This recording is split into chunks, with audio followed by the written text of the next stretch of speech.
पिछली वीडियो में हमने चर्चा किया था कि त्रिभुज किसे कहते हैं, त्रिभुज के गुणों के बारे में चर्चा किया था और त्रिभुजों की सर्वांग समता के बारे में चर्चा किया था। आज एक्सरसाइज 7.1 के कुछ क्वेश्चंस को हम देखने वाले हैं। तो हम चर्चा करेंगे कुछ क्वेश्चंस का, कोशिश करेंगे कि एक्सरसाइज जल्दी ख़त्म हो जाए। मैं जल्दी करने का प्रयास करूँगा।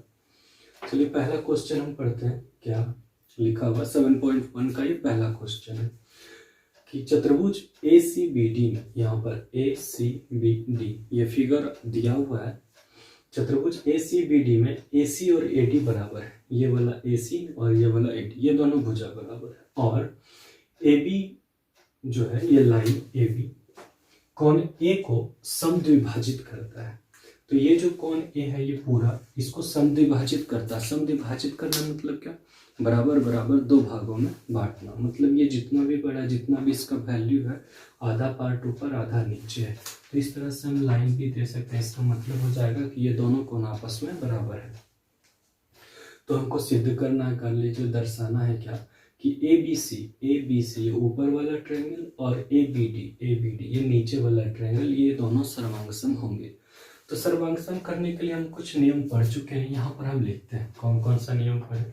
पहला पढ़े थे SAS, दूसरा पढ़े थे ASA, तीसरा पढ़े थे हम AAS, चौथा पढ़े थे SSS और पांचवा पढ़े थे RHS।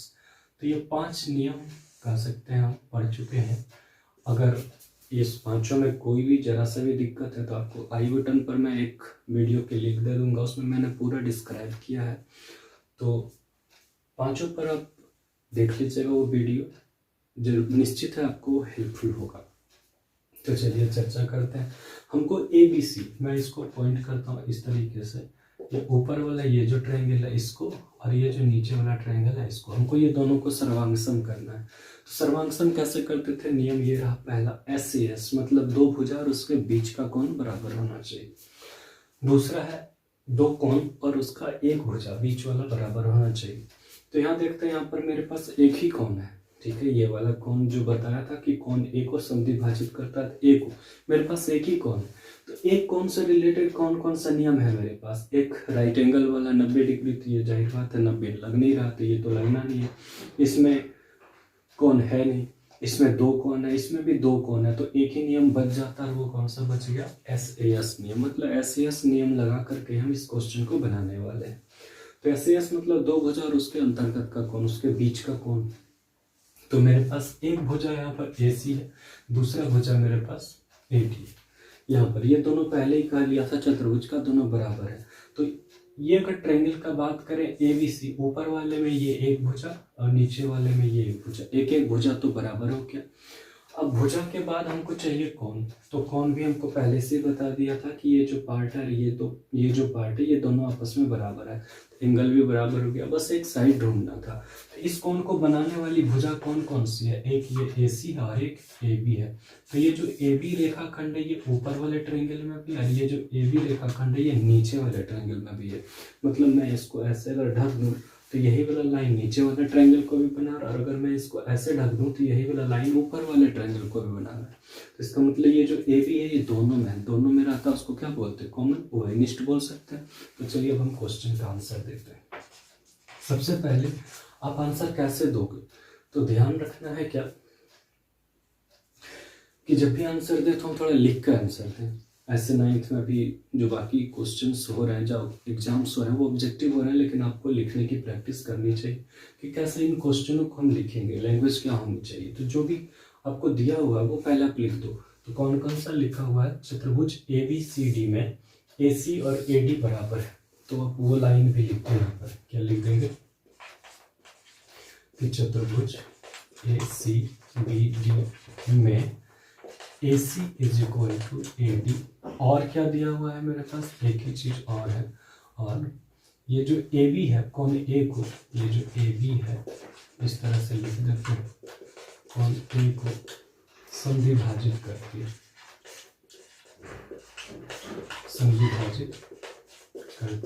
ठीक है। ये हमने लिख दिया कि कोण A को समद्विभाजित करती है। अब आधा पार्ट ऊपर आधा पार्ट नीचे, तो इससे हम लिख सकते हैं क्या ये जो कोण है CAB आधा पार्ट बराबर होगा कोण DAB के। तो ये हमने लिख दिया। क्यों लिखा? क्योंकि AB जो रेखाखंड है वो कोण A को समद्विभाजित करती है, बराबर बराबर दो भागों में बांटती है। तो चलिए आगे देख लेते हैं। अब आगे क्या करना चाहिए, तो आपको जो साबित करना है उस पर नजर डालते हैं। हमें ये साबित करना, आप चाहो तो लिख सकते हो क्या कि सिद्ध करना है या फिर दर्शाना है। ऐसे इस क्वेश्चन में इसका नीड है नहीं तो हम छोड़ देते हैं, अभी नहीं लिखेंगे। अब सीधा जो करना है हमको वो आ जाता है। अब लिखेंगे हम क्या, ट्रायंगल ABC और क्या नाम है, ट्रायंगल ABD में हमको यही दोनों को सर्वांगसम करना है। तो क्या करेंगे, SAS नियम लगाना है, क्योंकि मेरे पास अभी एक ही कोण है जो हमको पता है, ठीक है।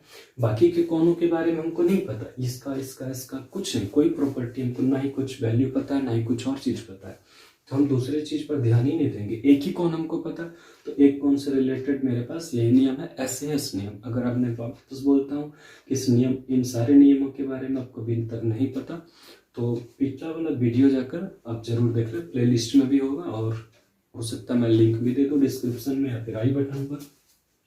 तो आप अब इन दोनों में चर्चा करते हैं। तो ABC, अब देखो ये मैं ABC ऊपर, तो ये वाला बोला था, और ABD ये वाला बोला था। इसमें AC और इसमें AD ये दोनों बराबर है, AC और AD ये दोनों आपस में बराबर है। ये हो गया मेरे पास एक भुजा। कैसे, देखिए फर्स्ट और थर्ड, ठीक है, AC और इसका भी फर्स्ट थर्ड AD ये दोनों आपस में बराबर है। अब अगला क्या, S के बाद A चाहिए, A, तो CAB ये वाला हम लिखते हैं पर कौन, CAB is equal to DAB angle DAB, ये क्या हो गया, एंगल हो गया। अब S चाहिए, तो ये जो AB है ये दोनों में AB is equal to AB, ये आप लिख सकते हो ब्रैकेट में, ये क्या वैल्यूस्ट है, ठीक है। और ये भी हो गया मेरा S, ये क्या, इसमें क्या लिख सकते हो, ब्रैकेट में लिख सकते हो दिया, ठीक है। यहाँ इसमें भी अगर आपको कुछ लिखना है तो लिख सकते हो, ये इसको आप इक्वेशन 1 मान लो और यहाँ लिख दो समीकरण x, बस और कुछ नहीं, है ना। इस तरीके से आप लिख सकते हो। SAS से तीनों नियम साबित हो गया, तो कर देंगे। इसीलिए ट्रायंगल ABC जो है वो सर्वांगसम हो गया किससे, त्रिभुज AB और D से। कैसे, SAS सर्वांगसमता नियम से। तो इस नियम से ये सर्वांगसम हो गया। अब हम याद रखेंगे एक चीज क्या, कि जो भी सर्वांगसम त्रिभुज होते हैं, जो भी सर्वांगसम त्रिभुज होंगे, सर्वांगसम त्रिभुज के संगत भाग आपस में बराबर होते हैं। तो सर्वांगसम त्रिभुज के संगत भाग कहने का मतलब क्या, जैसे हमने अब ये साबित कर दिया कि ये वाला जो ट्रायंगल है ये नीचे वाला, और ये वाला जो ट्रायंगल है ये ऊपर वाला, ये दोनों सर्वांगसम है। सर्वांगसम कहने का मतलब मैंने पहले ही बता चुका हूँ पहले वाले वीडियो में, कि सर्वांगसम कहने का मतलब सभी अंग बराबर। तो इसका कहने का अर्थ है कि बाकी के जो पार्ट्स हैं वो भी आपस में बराबर होंगे। जैसे ये भुजा बराबर ये भुजा आ गया, ये दोनों में कॉमन था, तो ये बच गई तीसरी भुजा, और ये बच गई तीसरी भुजा, तो ये तीनों भी आपस में बराबर हो गई, ये तीसरी भुजा भी आपस में बराबर होगी। नीचे क्वेश्चन पूछा था क्या BC और BD के बारे में आप क्या कह सकते हैं, तो BC और BD के बारे में हम यह कह सकते हैं क्या, कि ये दोनों भुजाएं भी आपस में बराबर होंगी, क्योंकि सर्वांगसम त्रिभुज के संगत भाग आपस में बराबर होते हैं। तो यहाँ आप नोट कर लो क्या, यहाँ लिखेंगे क्या, कि हम जानते हैं कि वही चीज कि सर्वांगसम, हिंदी में लिख रहा है, सर्वांगसम त्रिभुजों के संगत भाग आपस में बराबर होते हैं, इसलिए BC जो है BD के बराबर होगा।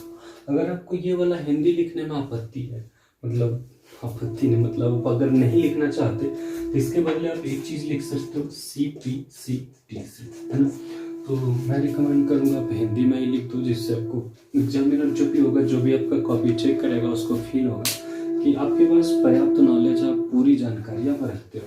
तो इस तरह से बता दो कि क्या, कि सर्वांग त्रिभुजों के संगत भाग आपस में बराबर होते हैं, और इसलिए ये जो तीसरी भुजा है ऊपर वाले त्रिभुज का और ये जो तीसरी भुजा है नीचे वाले त्रिभुज का, ये भी बराबर होगा। अगर हमको कोण के बारे में, एंगल के बारे में पूछता तो क्या करते, तो हम कह सकते थे कि ये जो C है ये D के बराबर होगा और ये वाला एंगल भी इसके बराबर होगा, लेकिन हमको बस BC और BD के बारे में पूछा था तो हमने बता दिया। अब एक और क्वेश्चन पर चर्चा करते हैं। मेरे पास अभी दूसरा क्वेश्चन है कि ABCD एक चतुर्भुज है, ABCD एक चतुर्भुज है जिसमें AD और BC बराबर है, ठीक है।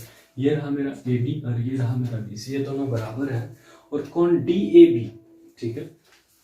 देखिएगा यहाँ से DAB, मैं ये लाइन तत्काल मिटा रहा हूँ। ये पूरा एंगल बराबर है किसके, CBA के। ये रहा C, ये रहा B, ये रहा A। मैं ये लाइन तत्काल मिटा रहा हूँ थोड़ी देर के लिए। तो ये एंगल और ये एंगल पूरा का पूरा आपस में बराबर है। हमको साबित क्या क्या करना है, ABD। अब अगर हम फिगर में देखें AB और ये D, मतलब ये वाला ट्रायंगल, और BAC ये वाला ट्रायंगल, ये दोनों को हमको प्रूफ करना है कि ये दोनों सर्वांग। मैं नीचे एक और फिगर बनाता हूँ ताकि आपको क्लियर व्यू मिले। इस तरह का जो ट्रायंगल है, नाम है DAB, और सेम लाइन है, नीचे तरफ गया है। इसका यहाँ पर A था, यहाँ B था और यहाँ पर C था, जिसमें से हमको दिया हुआ ये A और ये B, ये दोनों एंगल ये वाला बराबर है। आप देखोगे तो मिलेगा क्या कि ये जो AB है और ये जो AB है ये दोनों में है। तो इस तरह से ABD ये ट्रायंगल रहा फर्स्ट वाला, और BAC ये ट्रायंगल रहा, ठीक है, सेकेंड वाला।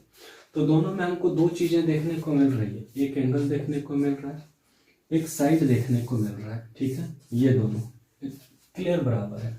और क्या दिया हुआ है, साथ ही एक चीज और दिया हुआ है कि ये जो AD है किसके बराबर है, BC के। तो आप वापस से प्रॉपर्टी को मैच करो तो आपको पूरी प्रॉपर्टी समझ में आ जाएगी। किससे सर्वांग कैसे करते थे, यहाँ पर एक ही कोण का चर्चा है, ये वाला बस। तो एक कोण से रिलेटेड थ्योरी मेरे पास SAS सर्वांग नियम, तो हम SAS लगा करके बनाएंगे। तो सिर्फ लिख देना है, बड़ा ही इजी चैप्टर है। आप इसको हार्ड समझोगे तो हार्ड बन जाएगा, लेकिन बहुत ही इजी से आप इसको आराम से बना सकते हो। दो भुजा खोजना, उसके बीच का कोण। तो हमको पहले से AD और ये BC पता है बराबर है, तो एक भुजा हो गया। उसके बाद कोण हमको पहले से बता दिया कि ये जो A का प्लेस के ये एंगल है, ये B वाला, ये दोनों बराबर है, तो SA हो गया। अब S, तो ये जो AB है ये इसमें भी और ये जो AB है ये इसमें भी है, कॉमन। बस वही ढूंढना था हमको कि तीसरी भुजा कौन सी है। दो चीज तो वो ऑलरेडी दे चुका था, तो हम लिखेंगे कैसे, हम लिखेंगे सबसे पहले इस तरह से लिखना हम नहीं छोड़ेंगे। लैंग्वेज बहुत ही इंपॉर्टेंट रोल निभाता है आपके आंसर में, आपके आंसर को बिल्कुल अच्छा बना देता है, और एग्जामिनर आपसे बहुत ही ज़्यादा इम्प्रेस हो जाता है अगर आप लैंग्वेज लिख के क्वेश्चन को हल करते हो। तो चलिए देखते हैं लिखना क्या चाहिए। तो ये पूरा लाइन आप उतार दो कि ABCD एक चतुर्भुज है, ठीक है, ऐसे लिखते हैं कि ABCD एक चतुर्भुज, ठीक है, ये लिख दिया। अब क्या क्या दिया हुआ, जिसमें यहाँ लिखते हैं कि जिसमें AD जो है वो किसके बराबर है, BC के बराबर है, तथा और क्या दिया हुआ था कि DAC कोण DAB इज इक्वल टू कोण CBA। ये दो चीज हमको दिया हुआ है, ये वाला भी और ये वाला भी, ये दोनों हमको गिवन है, ठीक है। वापस से नंबर 1 में आते हैं, हमको जो साबित करना है तो लिखते हैं अब ट्रायंगल, नाम क्या इसका ABD, और ट्रायंगल नाम है इसका BAC, ठीक है। तो इन दोनों में क्या क्या चीज है, तो पहला चीज तो इसका AD और इसका वाला का नाम था BC, ये दोनों आपस में बराबर है। ब्रैकेट में चाहो तब लिख सकते हो ऐसे बराबर, तो ये दिया हुआ है भाई साहब हमको, तो ये S लिख दिया हमने। अब एंगल चाहिए, तो ये एंगल ये रहा, angle DAB is equal to क्या लिख दिया हुआ था, एंगल CBA, ये वाला भी हमको दिया हुआ है, ठीक है। ये क्या हो गया, एंगल हो गया। अब एक ही चीज ढूंढना था जो नहीं था क्वेश्चन में, और वो हमको बड़े ही आसानी से मिल गया, और वो क्या, AB बराबर AB, वो दोनों में है। तो इस तरह से आप देख सकते हो AB बराबर AB। ये कैसे लिखा हमने, तो ये जो है ये उभयनिष्ठ, और ये क्या हो गया, S हो गया। इसलिए ट्रायंगल ABD सर्वांग हो गया किसका, ट्रायंगल BAC के। कैसे, SAS सर्वांग समता नियम से। ठीक है, तो ऐसे सर्वांग समता नियम से वापस से ये मेरा सर्वांग सम हो गया। मैंने फिगर अलग अलग कर दिया ताकि आपको क्लियर दिखे कि इस ट्रायंगल में भी ए बी है और इस ट्रायंगल में भी ए बी है, तो इस तरह से कॉमन होगा। तो चलिए अब हम चर्चा करते हैं। दूसरा क्वेश्चन हमसे क्या पूछा, बी डी बराबर ए सी। तो देखोगे इसी ट्रायंगल में बी डी भी है और इसी ट्रायंगल में ए सी भी है, तो आप कर सकते हो क्या, वापस से सीपीसीटी से या फिर सर्वांग त्रिभुज के संगत भाग आपस में बराबर होता है। आप ये वाला लैंग्वेज यहाँ पर लिख लोगे क्या, कि हम जानते हैं कि क्या, कि सर्वांग त्रिभुज के संगत भाग आपस में बराबर होते हैं। आप नोट कर लेना, सर्वांग त्रिभुज के संगत भाग आपस में बराबर होते हैं, इसलिए इसका जो भुजा, ये फर्स्ट भुजा, ये सेकंड भुजा और ये हो गई तीसरी भुजा, तो ये इसकी तीसरी भुजा के बराबर होगी। तो ये हो गया बी डी बराबर इसका कौन सा, ए सी। ठीक है, और क्या पूछा हमको तीसरा, कौन, ए बी डी मिलाते हैं, ए बी डी वापस से, और क्या प्रूव करना, बी ए सी, ये वाली वही लिख देंगे, angle A B D is equal to होगी एंगल बी ए सी। कैसे, तो सर्वांग त्रिभुज के संगत भाग। तो इस तरह से आप साबित कर सकते हो सारी ही चीज़ों को बड़े ही आसानी से। और फिलहाल इस वीडियो में मैं 2 ही क्वेश्चन बता रहा हूँ, अगली वीडियो में मैं आपको और भी क्वेश्चंस का सॉल्यूशन दूंगा। फिलहाल अगर आपने ये वीडियो नहीं देखा तो जा करके देख लीजिए, और इसमें अगर कोई भी दिक्कत है तो कमेंट बॉक्स में लिखिए, और किसी दूसरे अगर टॉपिक पर या फिर दूसरे क्वेश्चंस पर वीडियो चाहिए तो नीचे कमेंट बॉक्स में बताइए। तो इस वीडियो में फिलहाल इतना है, हम कोशिश करेंगे कि और जल्दी से वीडियो डालें, और चैनल को सब्सक्राइब कर लीजिए और बेल बटन भी दबा दीजिए। Thank you.